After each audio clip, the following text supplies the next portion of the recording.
Hello, everybody. It's Bob Anderson, and today is September 26th, 2024. All right, so this is going to be probably my third time trying to do this video. I actually had my RTY trade recorded live, and it got corrupted in the upload. I'm going to walk you through it here in a minute. And I'm going to give you guys an update from my last video. I told you that I have a trade copier issue. And so what I'm going to do is I got a bunch of suggestions from people. I shouldn't say a bunch. I got a couple of suggestions from people from that video. But I also had a lot of people emailing me, messaging me, whatnot, that they were having the same problem with their trade copier and they were getting the same lackluster response that I was getting also from my trade copier when I'd be like, hey, why is my thing just taking trades and I don't know about it? And the answer I get, well, you need to make sure you always have your, control panel open and make sure your trades are closing. Now, I'm going to be perfectly honest with you, okay? And I'm going to try not to swear while I'm doing this. I have no idea why the fuck I should have to do that. No idea why I should have to do that.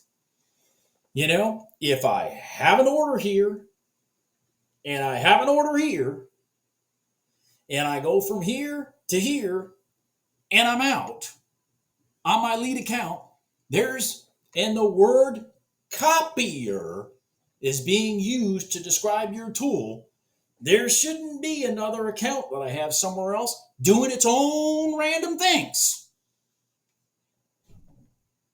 That's my rant for the moment. So here's what I'm going to do. I'm going to take a couple of these trade copiers. I'm going to acquire them. I'm going to put them in in Ninja. And I'm going to trade them with some eval accounts. I'm going to go buy some more eval accounts. Like I want to do that. And I got to have multiples. I got to have multiples. So I don't know, I may buy 4, I don't know how many, but I got to have multiples so I make sure the thing is working. And then what I'm going to do is I'm going to tie those accounts to those copiers and I'm going to be the test dummy. And I'm going to let you guys know which ones work, which ones don't, or whatever, okay? Because let me get to the next part of this, okay? And then we're going to get to my trades today. I took 3 trades, 2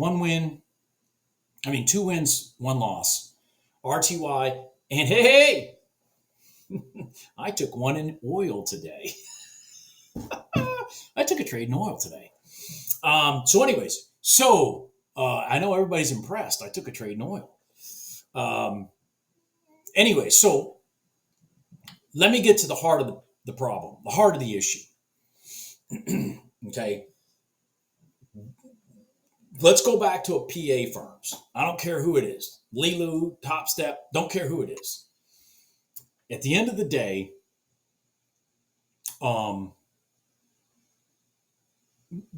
at this stage of my trading, okay, this is me, not you.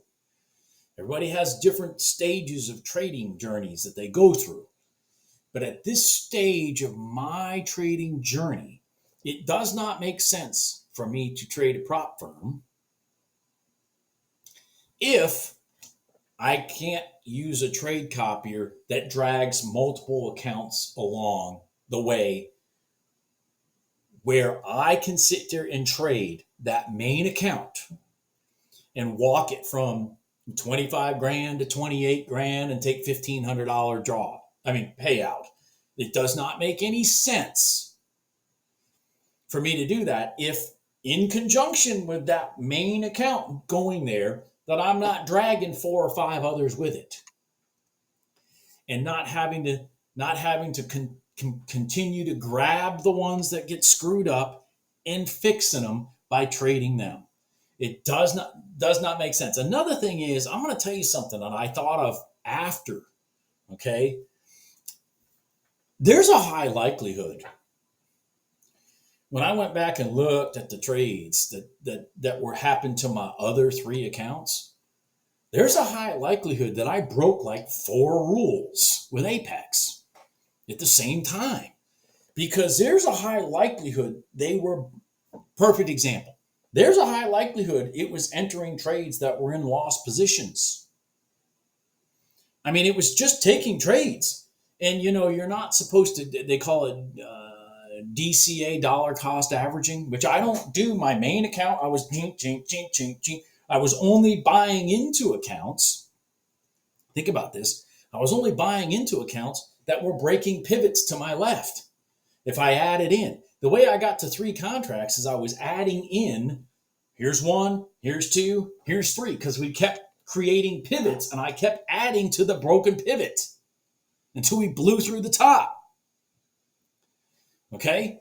But when I go and look at my other 3 accounts, there's trades all over the place that don't make any sense. And one of them put me $850 in the hole.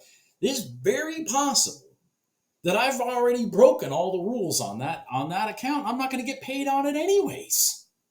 Now, okay, so if I can't trade with confidence with a trade copier, my mental game of trading now, in my opinion, has evolved to where trading live accounts again with AMP futures is what makes sense. I'm going to give you a second reason why. First reason is what I just said. If I can't drag multiple accounts along, the other reason is, take what happened to me 2 days ago. Okay, and I'm just venting right now so that people understand, where I'm at with my trading journey, because that's what this channel is about, my trading journey. 2 days ago, just by pure freaking luck, when my accounts blew up, well, I shouldn't say blew up. When my main account made $480 and I'm all excited thinking, all right, good, woohoo. By the way, that's what my account made today too, was $480. $480, exactly. I'm at like 26,310 or something is my balance. I think that's the end of day 6. So I'm like $200 or $300 from no more trailing stop on that lead account. Anyways, but my point is that I got lost there. My point is, so when I happened to notice that the NQ 2 days ago was rotating from the bottom of the market to the top of the market, just like oil is doing today. By the way, it's doing it right now as I'm sitting here talking to you. I was able to jump in with those other accounts and individually work them back out to a positive balance, because I wasn't breaking any rules then. They don't care if you're taking a loss to a positive. What they care about is you take that positive and you run it, instead of up $480, you run it up, say, $2,000, because, oh my God, you made too much money in a day. Okay. Well, do you know who doesn't care about that? AMP Futures doesn't care. Okay. So even when I recognize, like I have today with oil, a specific setup for a swing trade in oil, even when I recognized that in NQ 2 days ago and was able to bring back a $2,000 loss in all those accounts individually with one contract traded at a time, if I had done that with my actual PAs because my trade copier didn't screw up, I would have broken all the rules. I'm not allowed to do that, even though I did it with one contract. So again, it doesn't make sense for me to continue to use a prop firm if I can't get a trade copier that takes multiple accounts and drags them through the process and makes me money that I can feel confident in. I think you guys might understand. So what's different between 2 years ago and today? What's different is my mind I've trained myself in 2 years. Perfect example is the trade I took in the RTY today. I'm going to show it to you. I took a loss on my first RTY trade. When I got into the second one, I grabbed my target. I moved it up to recoup my loss plus my original target. And then I managed the trade to that target, knowing that, that's probably a good target. It's not too far away, whatnot, okay. And I recouped my loss from the first trade and my normal profit from the trade. Why do I bring that up? Because Bob Anderson 2 years ago couldn't have done that. Bob Anderson 2 years ago, who would have lost $100, $150 on his first trade or whatever it was, Bob Anderson 2 years ago would have gotten into the next trade to get his money back and then be like, okay, I'm done. Okay, which even though I'm in a great trade, I'm just trying to get my money back. That's Bob Anderson 2 years ago. I have learned mentally how to be patient and how to allow good trades to make good money. Okay? I couldn't do that 2 years ago. 2 years ago, I had to have a high win rate because I didn't let the trades do what they needed to do to make me money, nor did I allow myself the patience to recognize the trades that were going to make me more money also. Okay? So, like I did today in oil, like I did today in the RTY. Okay? So I'm going to show you those trades. I'm going to get these 2 trade copiers, minimum 2, and I'm going to start working them probably next week. I got my in-laws coming into town today. Today's Thursday. Tomorrow we're going to have a hurricane here. I don't even know if I'm going to trade because my internet may get spotty. And I guess that's normally what happens when we have hurricanes here. So I may not even trade. But I'm going to try doing that next week with some new evals. I'm going to continue to take my 1 PA by itself without trade copiers, and I'm going to continue to move it forward. Like I said, I think my balance right now is 26.3, 110 or something like that. It's good. We are moving along, and I'm going to show you the trades that got me there. Okay, here we go. All right, this is literally going to be my 3rd time trying to do this video. Minimum 3rd time. I actually had this thing live, and when I tried to export it and whatnot, it got corrupted. So I taped it again, non-live, obviously, and it did the same thing. So we're going to try this for the 3rd time right here. I'm getting frustrated. Anyways, this is RTY. I'm going to talk about the one trade I took a couple trades. I took a trade in oil today. I took a trade in gold, an overnight open, a crossover retest. I got out at break even. And then I took these 2 trades I'm going to show you here in a minute. Okay, so here's the RTY. I highlighted this just because this morning after some news and whatnot, we ran up, came down, boom, boom, boom, boom. I'm going to tell you what I was thinking.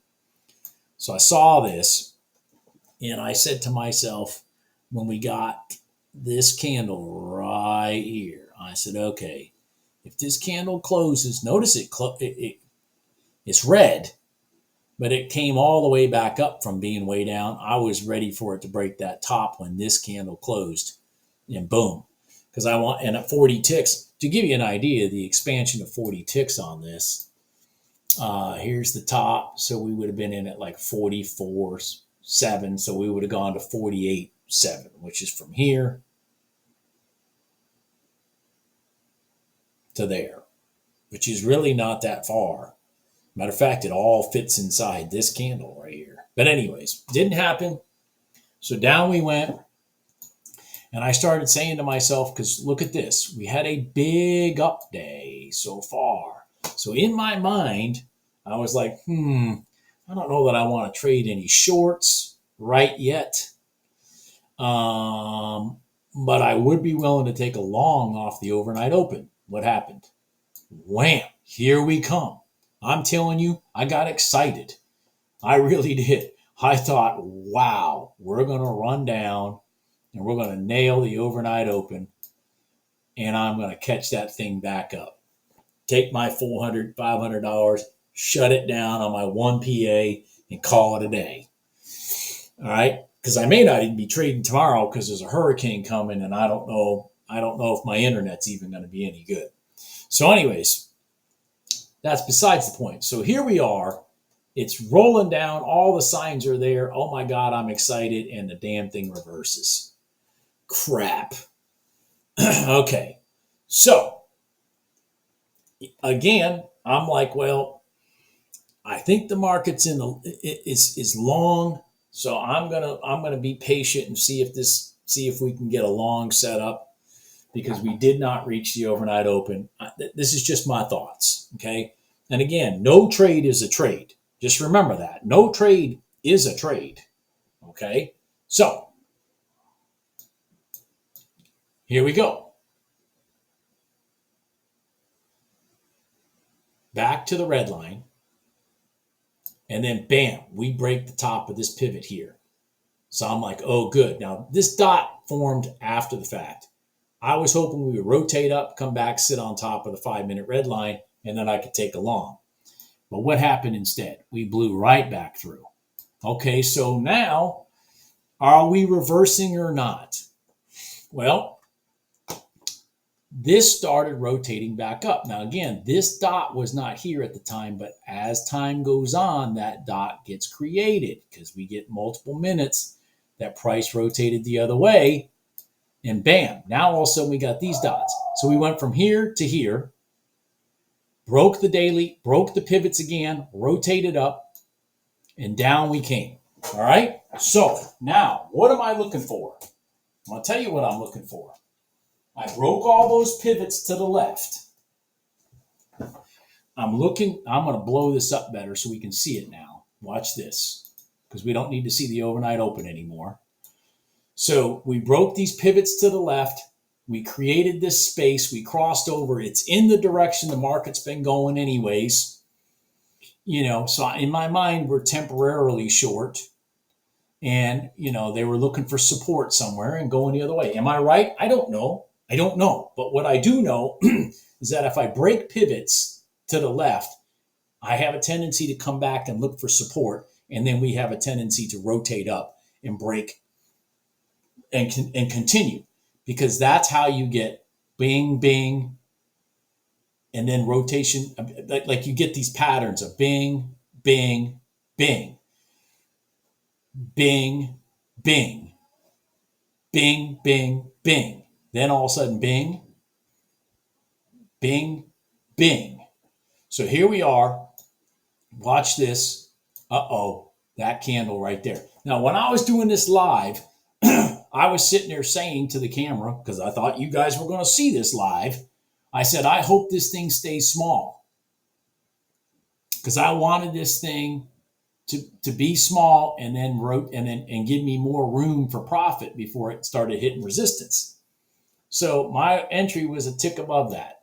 Bam, in, put my stop below, boom, got knocked out. Crap. Now, was it everything dead? Well, we'll find out. Hold on. Now all of a sudden we got this big long candle down here. I'm going to blow this back up again. All right, so we came down. We came down here and we rotated back up. And I said, okay, if we come back through this top, I'm in.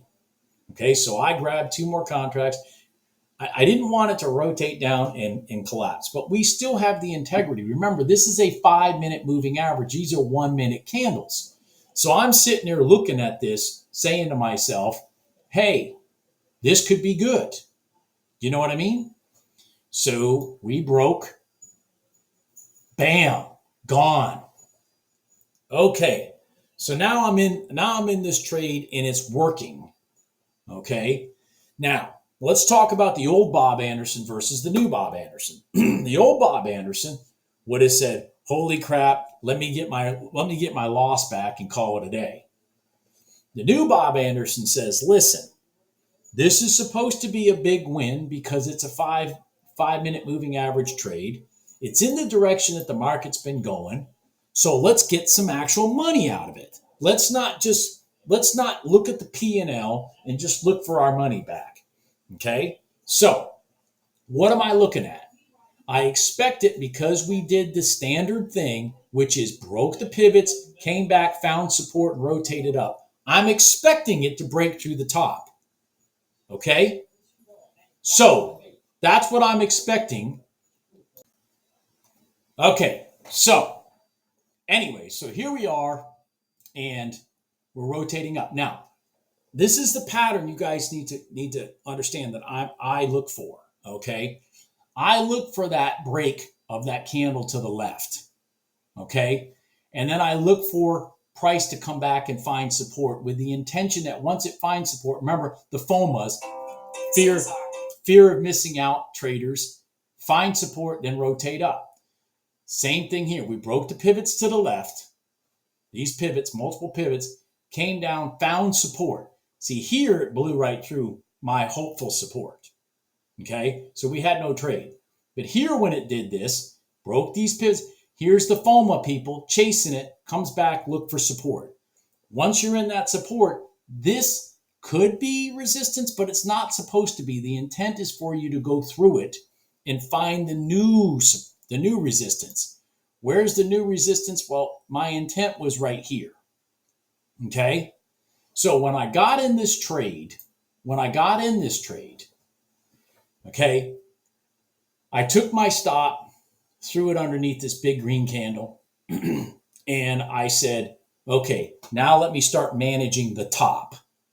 Okay, this is what my thought process was. Let me manage the top of the trade. This was so exciting when it was live, honestly.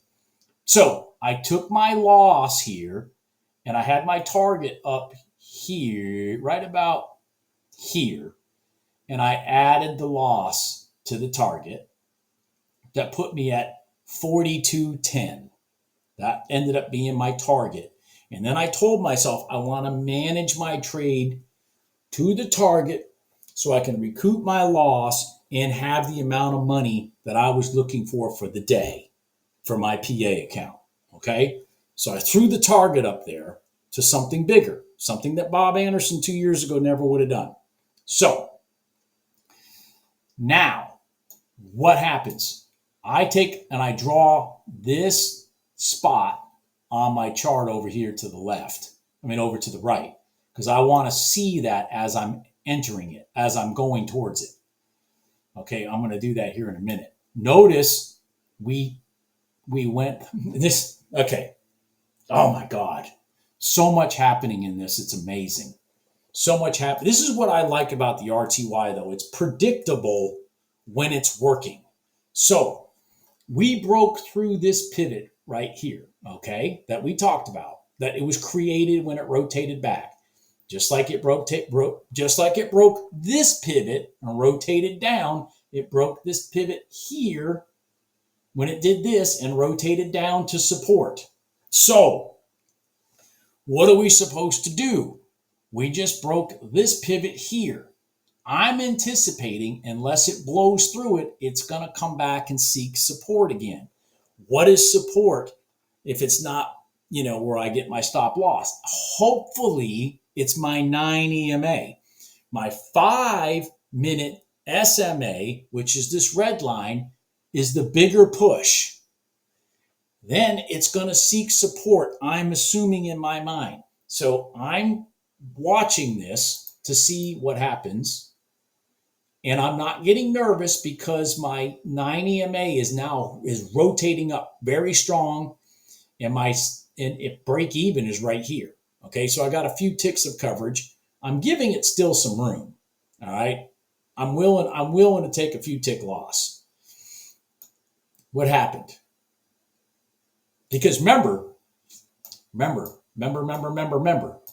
we haven't gotten to this major pivot yet. Okay. We're still breaking our way slowly through these multiples created as they come back to support, right? So here we go. Now, right on that 9 EMA. Oh, God, I wish I still had this fucking thing live. Anyways, so boom, there we are. Now, when this candle, which sat on the 9 EMA, is broken by the candle to the right, out of the top, I'm going to move my stop to here. Do you guys recognize that? This becomes your support to start with, meaning this 5-minute red line. When you come through and break, it's a sequence of events. You broke the pivot here, came down. What was the support here? I don't know. You came up, broke the pivot. What was your support here? It was this 5-minute red line. When you broke the support, when you broke the pivot, that is the push from the 5-minute red line. What becomes your support? The 9 EMA. It's a pattern. It's a sequence. Now, this gets broken to the top. As soon as it does, if it does, my stop goes right here. Now I'm in profit. All right? Wow. Okay, boom. Now I'm in profit. Now, what am I looking for? See this blue line I drew here? I drew that blue line because that's my pivot over here that I see to my left as being my potential spot where I'm going to potentially get hit in the head. Okay? Or potentially, rotate back to my 9 EMA again before it goes long. All right? So let's just see what happens. And this is where it gets dicey on how to handle this. Okay, I'm just being honest, but I'm just telling you how I'm trying to get bigger results out of these trades. Okay? So let's go to the next candle. Boom. All right. Wow. All right. So we hit that resistance area, which was right here. It's clear as the nose on your face. And we closed even north of it. So I'm like, now I'm getting cautious. I grab my stop and I put it below this candle because it could rotate back. And then, the loss, come all the way back to say this 1 minute, this 5 minute, this 9 EMA. And maybe you take a trade off of it again. I don't know. But we anticipated it to at least poke its head through that resistance area. We anticipated that.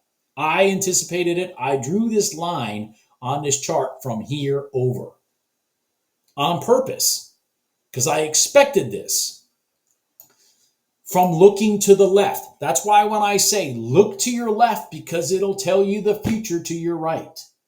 It's just when the market gets into a pattern and it's just rinse, wash, repeat, rinse, wash, repeat. Okay. So now my target's right here at 42.10.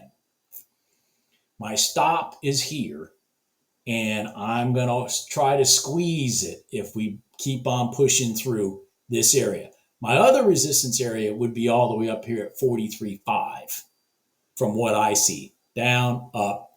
They don't always create dots. All right. Down, up, then boom. All right.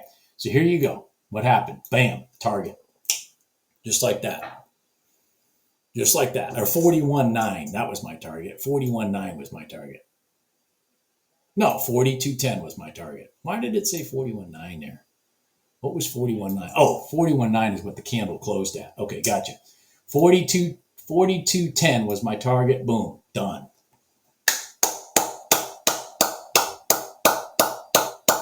Now, just for fun, let's keep watching this. I have no idea why that became the high for the moment. So, I don't. Okay. What I do know is we broke this pivot here. Okay. So if we rotate back, we're hoping that the 9 EMA becomes support again. So let's see what happens. There it is. Now we're sitting on the 9 EMA. We're still north of this pivot right here. Okay. Now I'm out, but I'm just talking through this. Okay. So this is support here. This was the original pivot that brought us to here. Let's watch what happens. This is still north of this. Okay. And then bam, back to the high again. You starting to see what I'm talking about? And that's why I talk about things like oil, and I talk about RTY oil when it has, more volume than it's had lately. But when it gets rhythmic and patterny, you can literally see the spots where it's going to do its rotations and whatnot. Now, what happened here is it went back to this high, I believe, and rotated over. I believe. No, it went through it. Okay, it went through it. Where was I? Wait, what's? Oh, I didn't even know this. Where was I calling the next high? 43.5. Let's see where it rotated from. 43.4, 43.4. Oh my God! You think I made this shit up? Literally right there. Holy crap! I just noticed that. I just noticed that. So it went to that pivot and then rotated over. Now, here's something interesting. Let's watch this. Again, patterns. Okay? Here's the pivot that rotated you to this high, which is this pivot right here. Here's the rotation down that broke this pivot to the left on the upside. So support, which is your 90 MA, when you're underneath it now and you break a pivot, becomes resistance. What happened? What do you think happened from here?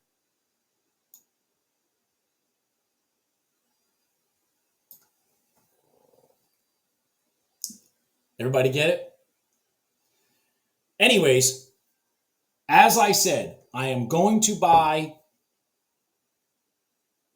at least 2 trade copiers. I'm trying to remember now. Man, I'm brain dead. I'm going to buy at least 2 trade copiers. I'm going to start using them with some eval accounts that I'm going to buy also. And I'm going to test them to see which ones work. And then I'm going to tell you what I think. I had a lot of people that messaged me that they were using the same trade copier I was, and they're having the exact same problems that I was. So, as I said, it doesn't make sense for me to trade prop firm money if I can't use a trade copier that I can count on. It doesn't make sense for me to do that. I might as well just trade real money and take this $600 right here or $400 or whatever the heck that ended up being. Well, my whole day was $480. My $480 and just put it in my damn pocket myself.